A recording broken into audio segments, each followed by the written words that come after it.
are learning more today about a teenager who was shot and killed over the weekend in southeast Portland and 3 other teens who were wounded in that shooting. Fox 12's Kendra Kent is live at David Douglas High School, where 2 of the victims attended school. Kendra?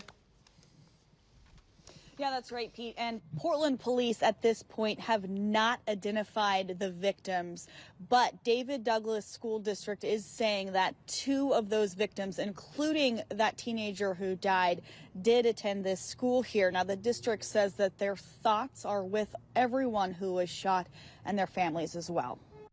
This is what retaliation is about. That's the end result. A teenager shot and killed in southeast Portland Sunday night, and 3 other boys also wounded in the gunfire.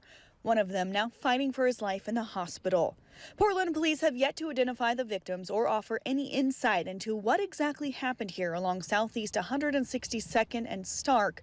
But Lori Palmer, a local advocate against gun violence and gang activity, told Fox 12 she was called out here that night by the victim's family.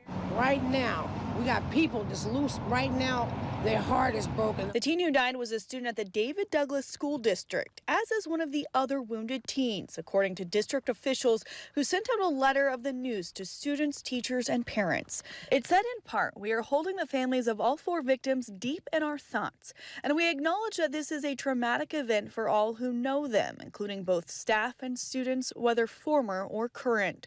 Students say they are saddened to lose what they described as a funny classmate and are worried about the influx of shootings in the city. Palmer says she's been to a lot of gang-related shootings over the years. She told us everywhere she goes, she's reminded of the lives lost. Now I ride around, I say, oh, it was a body over there, body over there. Oh, my friend died over here for violence. Palmer's son was shot but survived a gang-related shooting 7 years ago. She's since founded the organization Go Get Your Child, dedicating her life to ending gang-related gun violence and murders in Portland. But she's worried it will get worse before things get better. The summer is going to be a bloodbath, I'm telling you right now. Because that family that was here was a big family.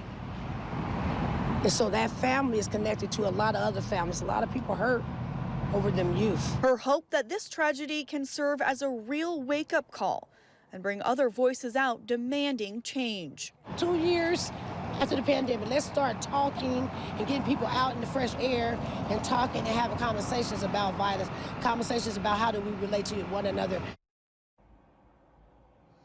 And Portland police have not said anything at this time about a suspect in the case. They say they will identify the victim once the medical examiner's report is complete.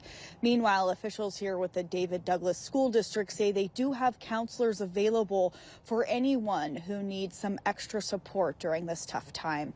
Reporting live in southeast Portland, Kendra Kent, Fox 12 Oregon.